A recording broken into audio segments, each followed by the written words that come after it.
Shalom, shalom. Donc, nous allons partager sur quelques versets bibliques. Alors, pour cela, on va lire la première question. Nous allons lire la première question. Comment se stabiliser après avoir été chassé d'une église? C'est vrai que euh, c'est pas facile quand nous sommes habitués avec des bien-aimés.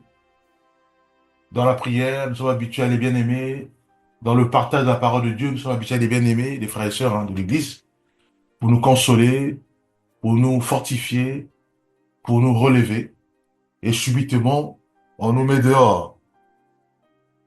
Alors, comment faire? Puisque à ce moment-là, nous sommes paniqués, bousculés, puisque nous on avait l'habitude d'aller à l'église.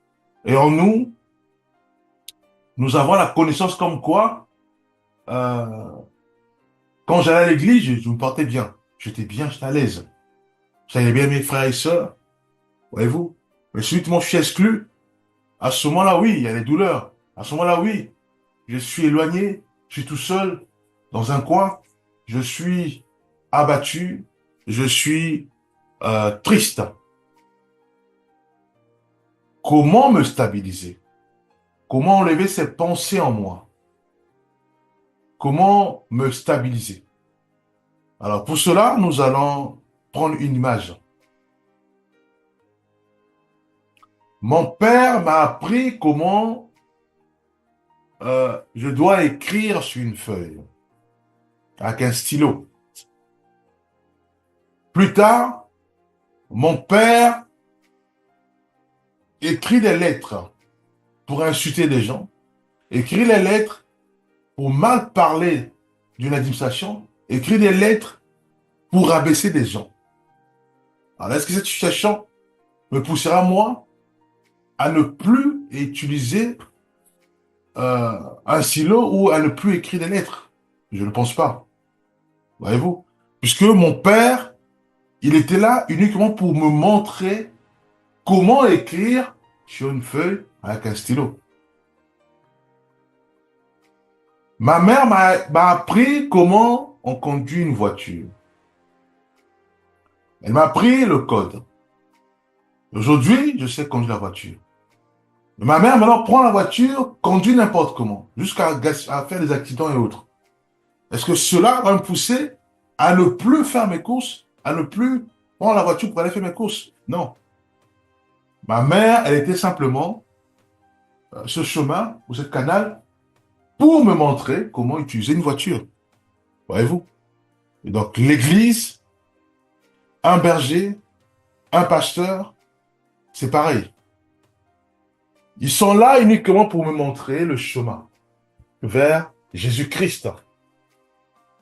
Vers Jésus-Christ. Voyez-vous?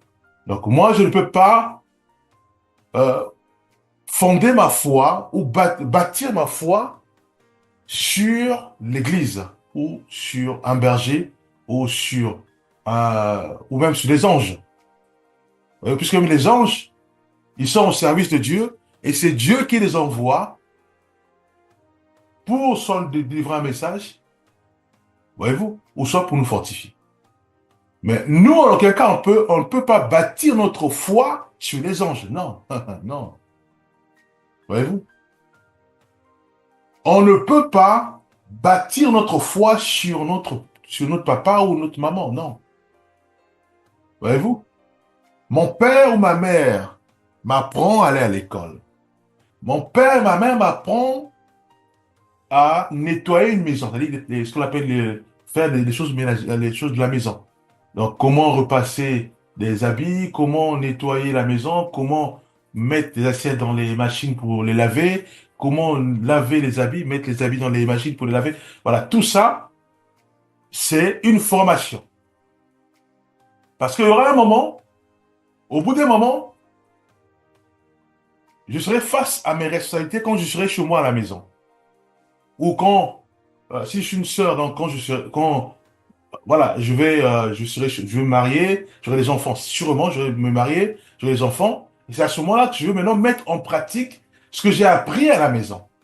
Comment repasser les habits, comment nettoyer la maison, comment, voilà, voyez-vous. Donc tout ça, c'est une formation. Alors, que ma mère se comporte mal, ou commence maintenant mal, en fait, elle commence maintenant à ne pas bien tenir sa maison, mais cela ne me pousse pas à abandonner, non. Moi, j'ai été formé pour tenir aussi ma maison.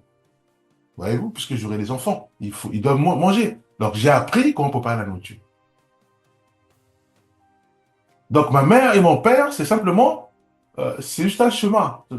Ce sont des canaux pour m'aider plus tard à être autonome. Voyez-vous, donc l'église, c'est pareil. L'église me permet d'être autonome. Un berger me permet d'être autonome. Un ange que Dieu envoie, parce que nous, on ne prie pas les anges. C'est Dieu qui envoie toujours ses anges. La Bible dit que les anges sont au service du Seigneur. Donc c'est Dieu qui envoie les anges pour nous parler, pour nous fortifier. Et aussi, soit pour nous combattre. Hein. Souvenons-nous de l'image de Balaam, le prophète Balaam, avec le roi Balak.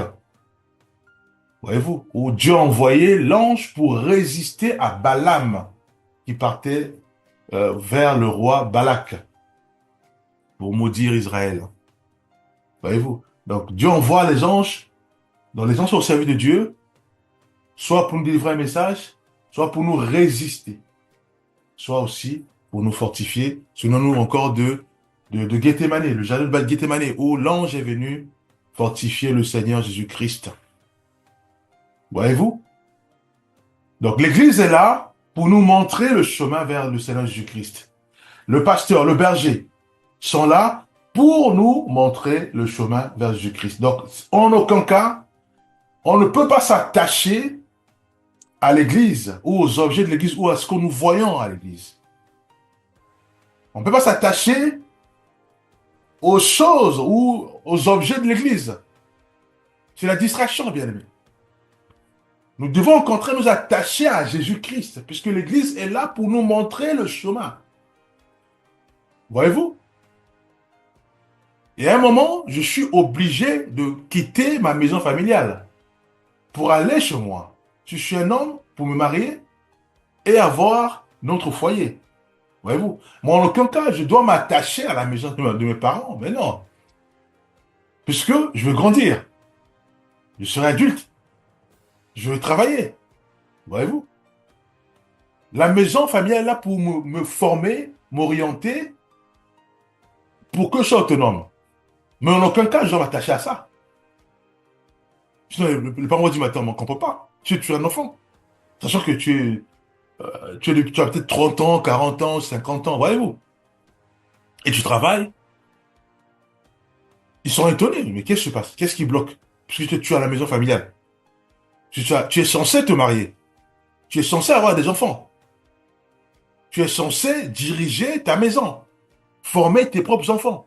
Voyez-vous? Même les parents, ça va un peu les gêner quand même. Ils vont dire, ah mais qu'est-ce qui se passe? On doit quand même te faire asseoir pour en parler quand même. Dans l'amour. On ne te chasse pas, mais c'est pas normal quand même. Voyez-vous?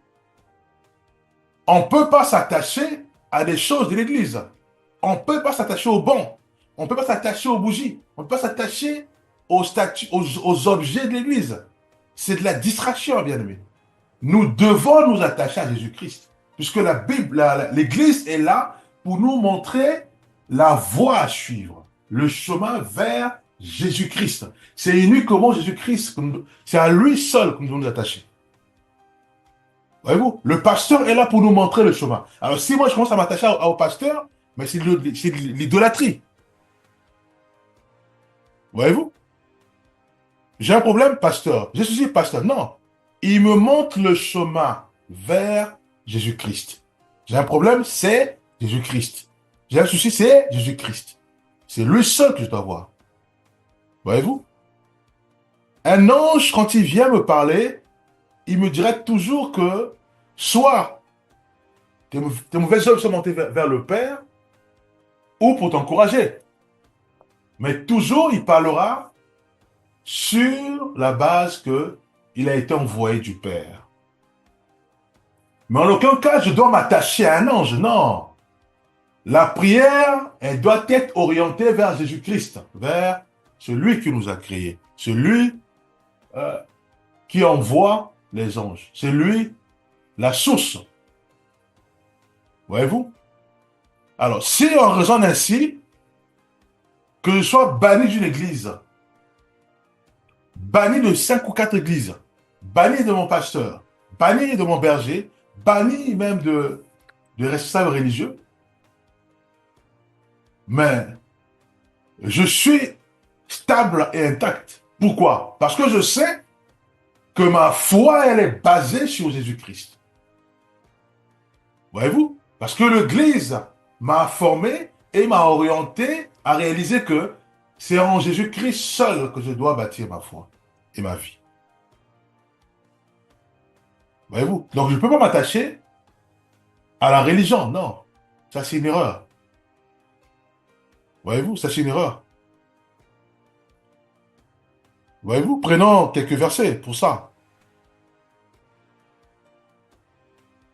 Prenons Jérémie 17, verset 5. Ainsi parle l'Éternel. Maudit soit l'homme qui se confie dans l'homme, qui prend la chair pour son appui et qui détourne son cœur de l'Éternel. Voyez-vous? Alors, mon pasteur est malade, je suis pas bien. Mon pasteur me ferme le front, je suis pas bien.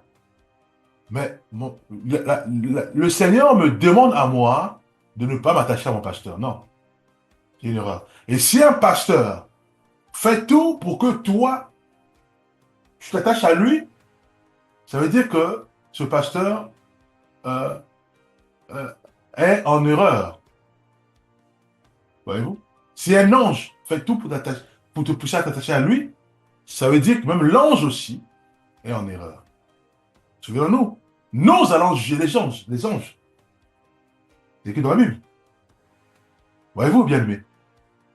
L'ange, comme le pasteur, doit orienter le sujet. Donc, le sujet, ça peut être moi, mon épouse, mes parents, mes frères, mes sœurs. Doit orienter le sujet vers le Seigneur. C'est pour ça que l'ange va dire à Jean qui voulait l'adorer, en disant non, adore Dieu. Donc l'ange renvoie Jean vers le Créateur. Parce qu'on n'adore pas les anges. Voilà. Tout ça pour dire quoi? Pour dire que l'Église est sur terre pour orienter le peuple vers le Seigneur. Pour préparer, former et orienter le peuple vers le Seigneur. Voyez-vous? Les pasteurs, les messagers sont là pour préparer, former un peuple, pour orienter ce peuple vers le Seigneur. Alors, s'ils sont là et orientent le peuple vers eux, ça, c'est l'idolâtrie et ça, c'est pas la saine doctrine. C'est une erreur. Voyez-vous? Psaume 118, versets 8 à 9. Mieux vaut chercher un refuge en l'Éternel que de se confier à l'homme. Mieux vaut chercher un refuge en l'Éternel que de se confier au grand. Ésaïe 2, verset 22. Cessez de vous confier en l'homme, dans les narines duquel il n'y a qu'un souffle, car quelle valeur a-t-il? Voyez-vous, bien-aimé? Banni de l'Église ou pas, ma foi, elle doit rester sur Jésus-Christ. Donc cela veut dire quoi? Cela veut dire que maintenant, à partir de maintenant, d'aujourd'hui, je dois prendre l'Église comme un outil qui me forme et qui m'oriente vers le Seigneur. À partir d'aujourd'hui, de maintenant, je dois prendre mon berger, des anges et autres, comme des outils pour me former et pour m'orienter vers le Seigneur Jésus-Christ. À partir de maintenant, je dois prendre mon pasteur, je dois prendre mon évangéliste et autres, comme des outils pour me former et m'orienter vers le Seigneur Jésus-Christ. En aucun cas, je dois m'attacher à eux. En aucun cas. Voyez-vous? Alors, prenons la deuxième question.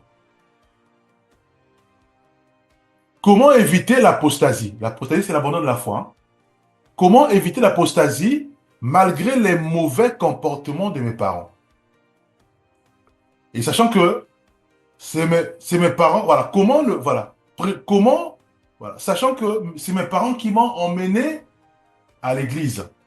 C'est mes parents qui ont tout fait pour que je puisse connaître la Bible, pour que je puisse connaître, euh, la mettre en pratique, voyez-vous.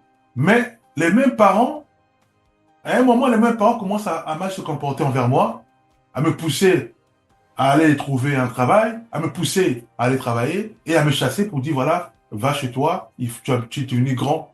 Ou même à être hypocrite, ou même à me mal parler, sincèrement, ou voilà, à m'insulter. Sachant que c'est eux qui m'ont formé, qui m'ont mené à l'église. Je suis abattu. Voyez-vous, je me rappelle, il y a un directeur c'est des maisons où on reçoit des personnes en difficulté, hein, des jeunes et autres. Et ce directeur, en fait, je parlais avec lui, c'est lui qui m'emmenait, il m'emmenait quelque part. Je parlais avec lui, et il me dit qu'il est athée. Il est athée. Il ne croit pas en Dieu. J'ai dit, mais pourquoi tu es athée? Il m'a regardé, il a dit, c'est ma mère. Après, il dit, bref, c'est mes parents. Bon, il était catholique, hein, il était catholique. Donc, il me dit, c'est mes parents qui m'ont emmené au catéchisme, qui m'ont tout formé, qui m'ont montré la voie du Seigneur. Mais avec le temps, je me suis rendu compte que ils ne mettaient pas en pratique ce qu'ils me disaient et ils se comportaient très mal envers moi. Et j'ai décidé de ne plus suivre leur voie, puisque c'est eux qui m'ont emmené. Donc j'ai décidé de ne plus suivre leur voie et aujourd'hui je suis devenu athée. Il était directeur, ça m'a brisé le cœur. Euh, j'ai eu du mal à lui parler parce que bon, après, j'essaie de lui donner des images, mais il était résolu dans son cœur de devenir athée. Parce que, effectivement, ceux et celles qui l'ont orienté sur cette voie-là se sont mal comportés. Et donc, il a dit, mais à quoi bon suivre leur voie? Puisque eux-mêmes, ils suivent par leur voie. Voyez-vous? Il y a des cas comme ça, similaires. Où le père devient violent, mais c'est ce dernier qui m'avait emmené à l'église. Voyez-vous? Mais comment éviter l'apostasie? Puisque le frère, le directeur, il est tombé dans l'apostasie, puisque jusqu'à devenir athée.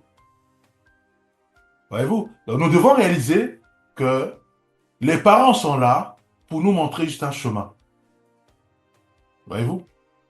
J'ai pris tout à l'heure l'image d'un parent qui m'a montré comment écrire une lettre.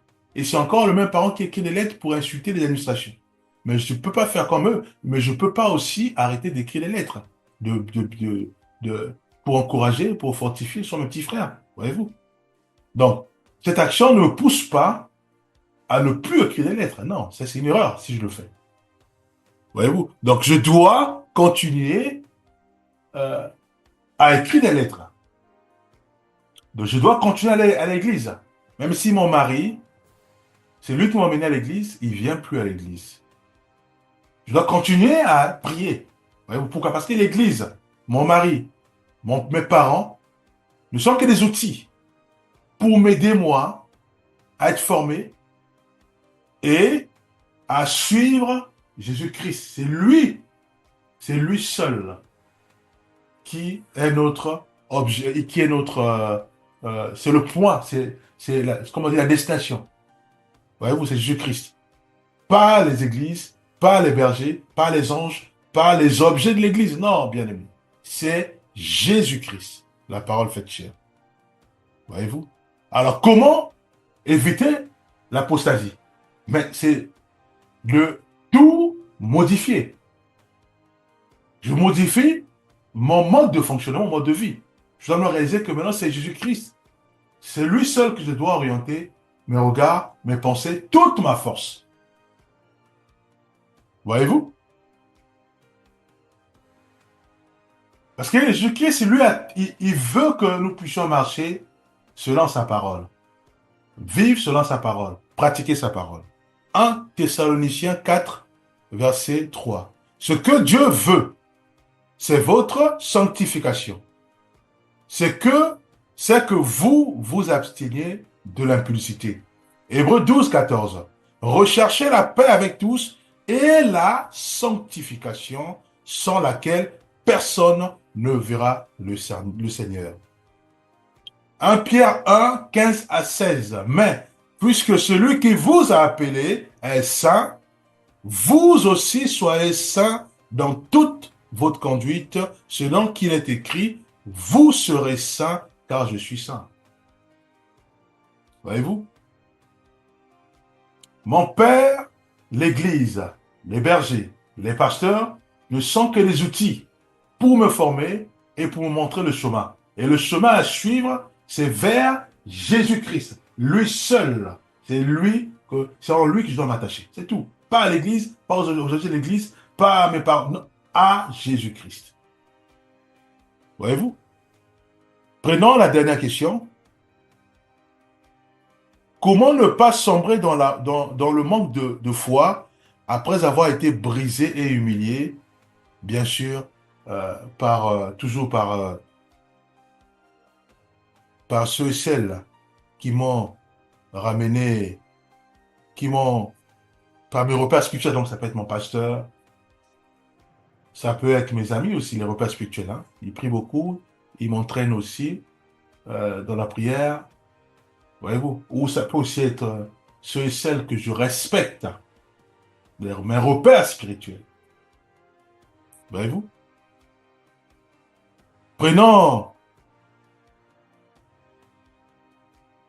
Prenons Michée 7, verset 5. Ne crois pas à un ami, ne te fie pas à un intime, devant celle qui repose sur ton sein. Garde-toi d'ouvrir la bouche. Psaume 146, verset 3. Ne vous confiez pas aux grands, aux fils de l'homme qui ne peuvent sauver. Voyez-vous, bien aimé. Donc, ceux et celles qui courent vers les pasteurs, qui courent vers les anges, c'est une erreur. Je dois plutôt courir vers Jésus-Christ. Parce que le jour où ils vont m'insulter, mais c'est sûr que je vais faire comme le directeur, là. Je vais arrêter de suivre leur voie. Parce que j'ai cru que le pasteur, c'est Jésus-Christ. C'est lui, en fait, qui va me sauver. C'est une erreur, bien aimé. Je dois courir vers Jésus-Christ. Le pasteur est là. Les bergers sont là. Les religieux sont là pour me former et m'orienter vers Jésus-Christ. Ma foi, elle se base sur Jésus-Christ. Ma foi, elle est enracinée sur Jésus-Christ. Alors que les religieux, que les pasteurs, que les bergers se comportent mal maintenant, commencent à insulter les gens, mais moi, ça ne pourra jamais m'affecter, ni affecter ma foi. Pourquoi? Parce que ma foi, elle est basée sur Jésus-Christ. Voyez-vous? Je ne peux que prier pour eux, pour que Dieu aussi les délivre, les restaure et les rétablit. Voyez-vous? Mais ça ne peut pas ébranler ou briser mon élan vers Jésus-Christ. Non, en aucun cas, bien aimé. On me chasse dans cette église, je vais dans une autre église. Et mon repère, c'est la Bible. Est-ce que l'église enseigne selon la sainte doctrine, selon la Bible? Est-ce que l'église oriente le peuple vers Jésus-Christ? Est-ce que l'église ou le berger oriente le peuple vers Jésus-Christ, qui est le chemin à suivre? Puisque la Bible dit que nul ne vient au Père que par moi, par Jésus-Christ. Il est la parole. C'est lui qui sanctifie le peuple par sa parole, qui est la vérité. Alors, si l'Église n'oriente plus le peuple vers Jésus-Christ, mais je sors, bien aimé. Il faut fuir de telles églises. Il faut fuir de tels hommes. Il faut fuir de telles servantes. Voyez-vous? Ils doivent me former, et m'orienter vers Jésus-Christ. Et non me former et m'orienter vers eux. À les adorer, à leur emmener les offrandes, pour qu'ils puissent prier pour moi, à leur emmener beaucoup de choses. S'ils sont malades, je ne suis pas bien. S'ils m'appellent et qu'ils me disent, voilà, euh, c'est important, euh, tu commences à mal te comporter, je suis malade. Non. Ça, c'est ce qu'on appelle l'idolâtrie. C'est quoi l'idolâtrie? C'est le fait de remplacer Jésus-Christ par des objets, par des hommes. Voyez-vous? Je dois, au contraire, enlever devant moi les hommes, les objets et autres pour laisser que Jésus-Christ, qui est la parole faite chair. Voyez-vous? Donc, tout euh, passe par la forme de Jésus-Christ. À ce moment-là, si j'ai une foi ferme en Jésus-Christ, à ce moment-là, je suis stable. Je ne pourrai jamais sombrer dans l'apostasie et jamais les comportements de mes parents vont me pousser à ne plus suivre Jésus-Christ. Non. Ou les comportements de mon église ne pourront jamais freiner mon élan vers Jésus-Christ. Voyez-vous? Prenons on va prendre des versets. Nous allons prendre 2 Corinthiens 7, verset 1. Ayant donc ces promesses, bien-aimés, purifions-nous de toute souillure, de la chair et de l'esprit, en achevant notre sanctification dans la crainte de Dieu. Et prenons le dernier verset, Jean 17, 17, que j'aime bien. Sanctifie-les par ta vérité, ta parole est la vérité. Voyez-vous? Nous devons nous repentir. Seigneur, je te demande pardon. Parce que j'ai cru comprendre que c'était mon pasteur, mon berger, l'ange que toi tu envoies pour me fortifier. C'était eux qui étaient mon salut. Or, c'était une erreur. J'étais aveugle. Pardonne-moi, ouvre mes oreilles et mes yeux afin de les utiliser, de les considérer comme des outils à toi pour me former et surtout m'orienter vers le Seigneur Jésus-Christ. Jésus-Christ qui est la parole faite chair, Jésus-Christ qui est la vérité, Jésus-Christ qui me sanctifie. Et c'est par lui qui me permettra de repartir vers le ciel. Pardonne-moi. Parce que je cours derrière les pasteurs, parce que je ne suis pas bien quand ils sont malades. C'est comme si le monde s'écroule. C'est comme si je perds mon salut. Pardonne-moi. Parce que j'ai cru comprendre, je croyais que je devais baser ma foi sur eux, sur les objets de l'Église, les bougies, les objets de l'Église, les bons et autres. C'était une erreur, pardonne-moi. Aide-moi maintenant à baser ma foi sur Jésus-Christ.